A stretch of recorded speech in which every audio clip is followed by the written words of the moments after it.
Hello po mga kababayan, si Dante Maravillas. Yung hostile witness mga kababayan na Assistant Secretary ni Sara Duterte, si Limuel Ortuño, kinonfirm na yung confidential funds ng Office of the Vice President talagang nalunok. Ginastos mga kababayan in 11 days. Yan o. At maging yung mga medicines, mga kababayan, walang resibo talaga. Yan o, sabi ni Atty. Divino Garcia, sa medicine wala kang nakitang kahit anong official receipt o kahit alinmang drugstore, pharmacy or supplier. Sabi ni Ortuño, I was not able to see any ORs. Sabi ko sa inyo, puro multo.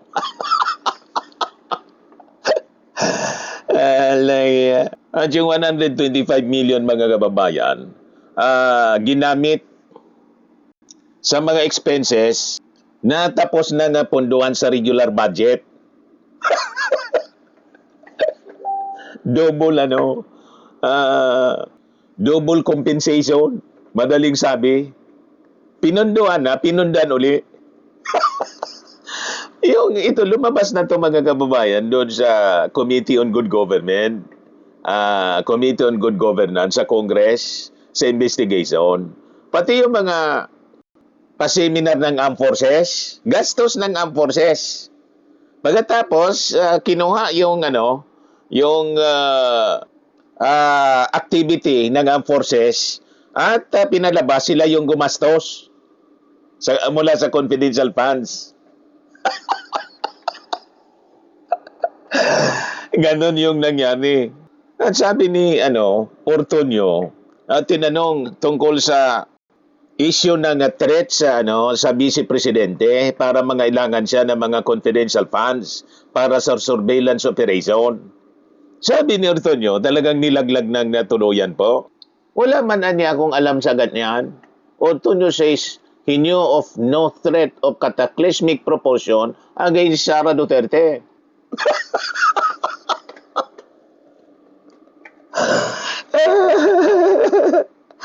You see, isang katutak siya, mga kababayan na gwardya, more than 400 na mga bodyguards. Oo po, mga kababayan, wala man yan yung threat laban sa Vice Presidente. So yung kwento nilang ng threat laban sa Vice Presidente, mga kababayan, puro gawa-gawa. Kaya sabi ni sabi ni Atty. Divino Gracia, ito ang paggastos nito, matatawag nating scam. Todo objection, Your Honor, si Atty. Ferrer. At si Sara Duterte, anya mga kababayan, sabi ni Atty. Divino Gracia, masasabi natin na arkitekto, mastermind. Objection, Your Honor, na naman po si Atty. Ferrer. Sabi ni Atty. Divino Gracia, let's call spade a spade. Hindi pumayag si Atty. Ferrer, gustong ipa-strike. Kaya sabi ni Chis Escudero, i-reform mo na lang Sabihin na lang natin na inauthorize. Panoorin natin yung portion, mga kababayan. Nagpagtatanong ni Atty. Divina Gracia po, todo objection si Atty. Ferrer. Ito siya, mga kababayan. Panoorin natin. Items, 3 projects, or 3 items. You have governance, good governance program, you have official engagements, and functional representation. Tama ba? That's basically 2, ma'am. That's the implementation for good governance program and conduct of official engagements and functional representation. Thank you, Mr. Antonio. I stand corrected on that. So those 2 items. Pagdating sa PFP, ang justification for the 2022 PFP and justification was good governance program. Tama ba? Yes, based on the documents earlier. Okay. Sa 2023 naman, socio-economic delivery program. Asked and answered, Your Honor, earlier. I'm sorry, Counsel. What was the question, Attorney May? For this 2023 certification, Your Honor, the justification was Socio-Economic Delivery Program. On the assumption that she's winding up, Attorney Christine, because she said Yes, Your she's Honor. summarizing the points that were the points that the witness had already answered to. I will allow it. Witness may answer. Yes, Mr. Tonyo, do you want the question repeated? Yes, can you repeat the question, ma'am? For the 2023, ang paliwanag niyo para sa confidential funds ay dahil gagamitin ito sa Socio-Economic Delivery Program. Tama ba? Yes, as indicated in the document earlier. Okay. At sa mga certifications naman na isinumitin ninyo in response to the EOM, sinabi dito na ginamit ang confidential funds para sa surveillance to ensure that no untoward incident will happen. Tama ba? Yes, based on the document Based on earlier, the ma'am. document. At para naman sa sagot nyo sa EOM, pati sa NS, ang sinabi naman ninyo, gagamitin ang confidential funds para sa surveillance activity that would help you determine and identify areas kung saan i-roll out yung mga proyekto ninyo. Tama ba? That's one of the That's one of the justifications that we indicated. yes, which never appeared in the prior documents. Tama ba? Yes. Yes. So in short, nagbigay kayo ng 4 na bersyon, 4 na rason para sa isang pondo. Tama ba? Your Honor, please. I was expecting something, Attorney Christine. Yes. Yeah, it's misleading, Your Honor. 4 na version and conclusion of fact. Your Honor, if I may, Your Honor. I'll allow it, Attorney Christine. Thank you. The witness is intelligent enough to be able to identify that indeed some answers were different from the previous ones they gave. And just to set the record I'm just straight, not Your so Honor. sure if it's 4, but Just to set the record straight, Your Honor, I did not say 4. I mentioned 5. ang dinig ko nga 4 eh. Ang dinig ko Sorry. 4 eh. 4. Yes, So 4. I don't know the number of versions you have, but you do admit that several versions or explanations were given, not For the same for the same expense. There were different justifications. Okay, Yes. different justifications for the same fund, for the same confidential fund. Tama ba? Can Yes. I clarify? Just say yes or no. There were four explanations. There were 4 explanations for the same fund. Yes. Yes. Yes. So in short, you will also agree with me na kapag paiba-iba ang rason, maaring nagsisinungaling lang or talaga namang ito ay isa lamang scam. Your Honor, Scam. please. You and I both know, Attorney May, I have to sustain whatever basis for the objection Attorney Christine Yes, made. Your Honor. Move to strike the scam and nagsisinungaling. So stricken off the record. Last item, Your Honor. Yes, proceed, Attorney May. Okay, Mr. Antonio, kanina sinabi mo na si Vice President mismo ang humingi ng confidential fund sa simula pa lang. Siya ang humingi ng 250 million mula sa DBM. Iba-ibang rason, mga kababayan. Yan ang tawag mo doon, nagsisinungaling o scam.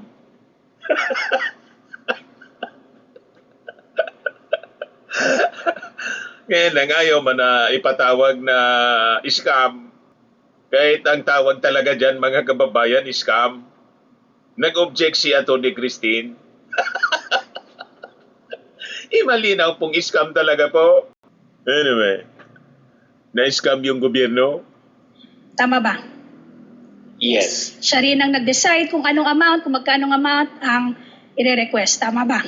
Ultimately, sa kanyang nanggaling ang desisyon. Tama ba? Yes. At pinirmahan niya rin ang approval para sa pag-release ng pondo. Tama ba? through the disbursement vouchers. Tama ba? Yes. Yes. Pinirmahan niya rin ang mga liquidation reports at certification supporting the liquidation reports. Tama ba? Yes. Okay. In short, you will agree with me. This whole confidential funds matter, ang arkitekto at mastermind nito ay si Vice President Sara Your Honor, Duterte. please.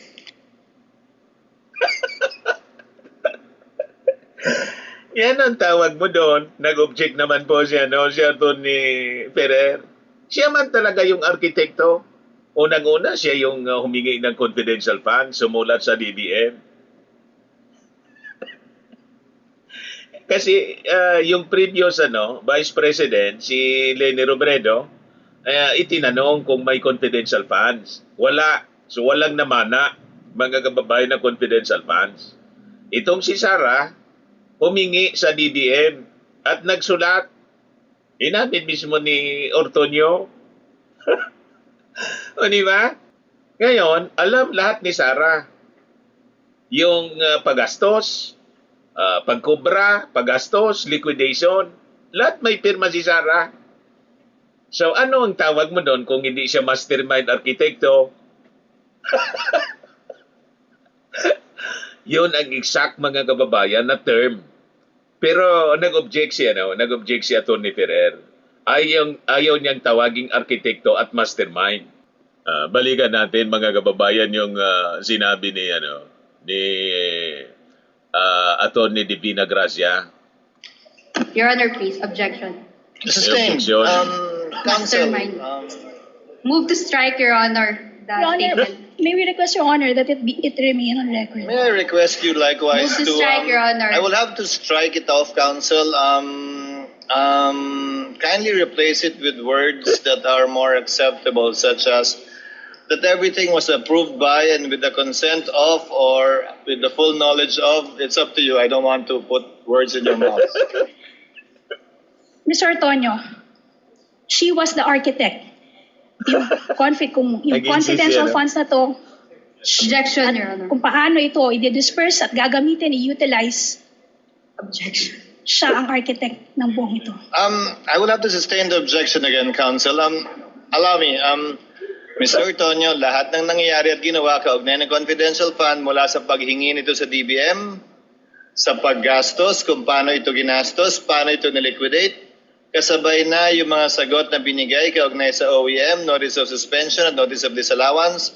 Lahat ito ay alam, nasa ilalim ng supervision, pinahintulutan at inotorisa ng ikalawang Pangulo. Madaling sabi, mastermind arkitekto pa rin. Binago lang yung tawag. Gusto mo i-say ko? Can you repeat, Your Honor?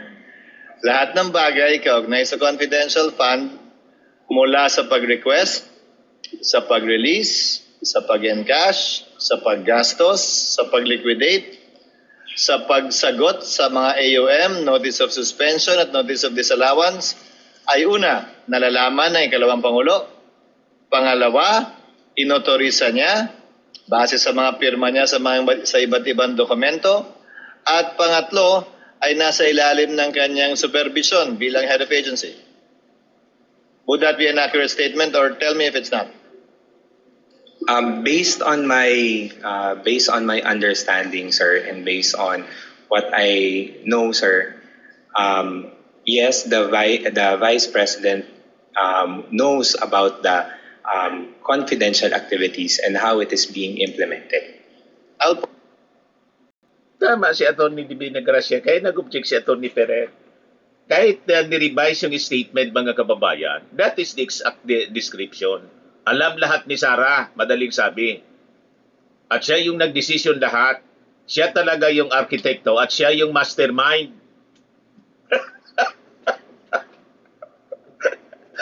Di ba? Mga kababayan, ganon din yung sinabi ni Acosta. Alam niya ito lahat ni VP Sara Duterte. So consistent po, mga kababayan, itong statement na to ni Ortonio sa naging unang statement ni Gina Acosta, yung disbursing officer. Talagang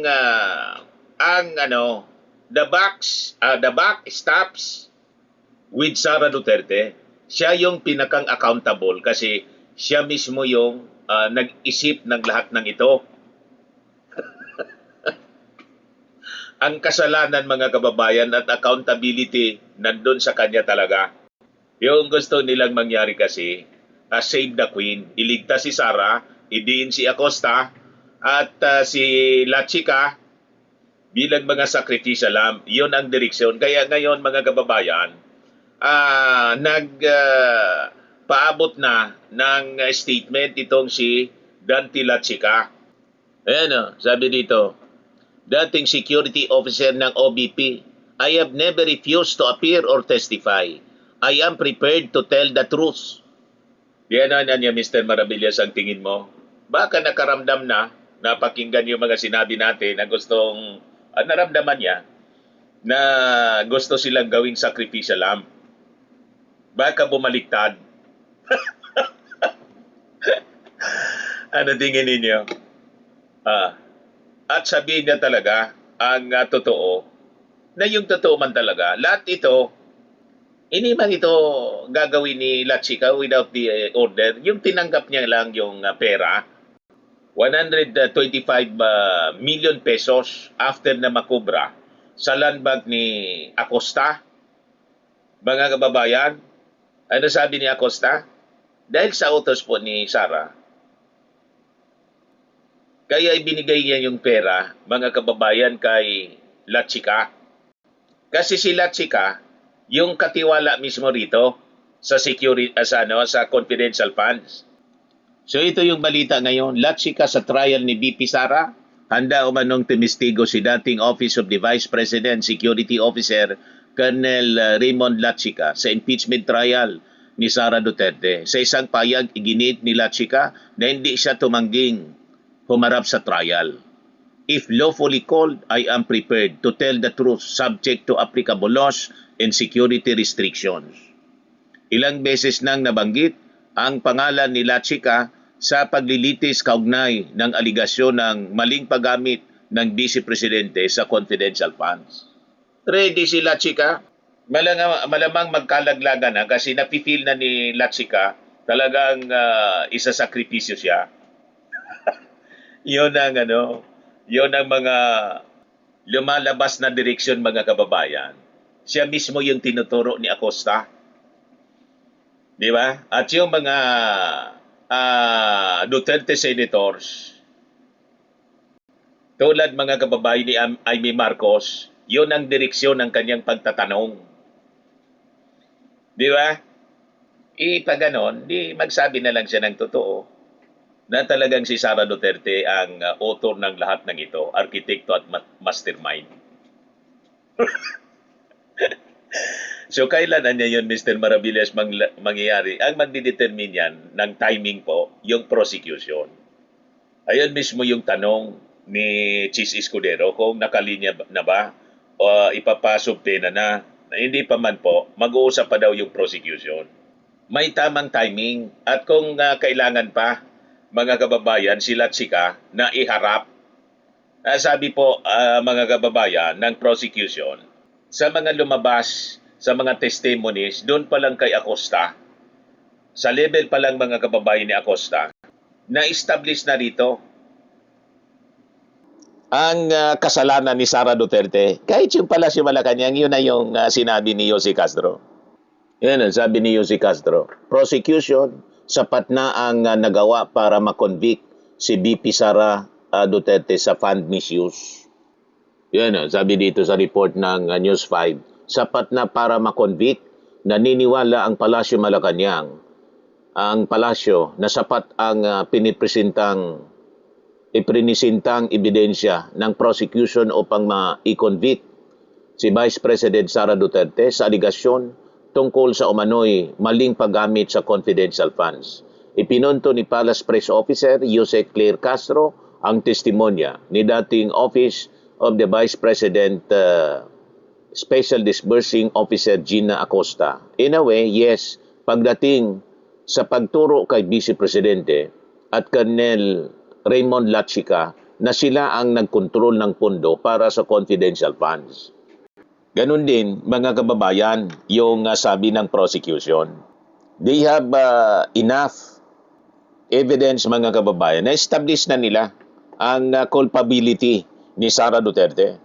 At ngayon, mga kababayan, yung feeling na nilalaglag na pati si Colonel Lachica, ito ngayon ang sabi ni Congressman Paulo Ortega, member ng siya, House Deputy Speaker. Ito, parang ang inilalaglag nila si Security Officer Colonel Lachica, sabi ni Representative Paulo Ortega. Parang hands-off sila.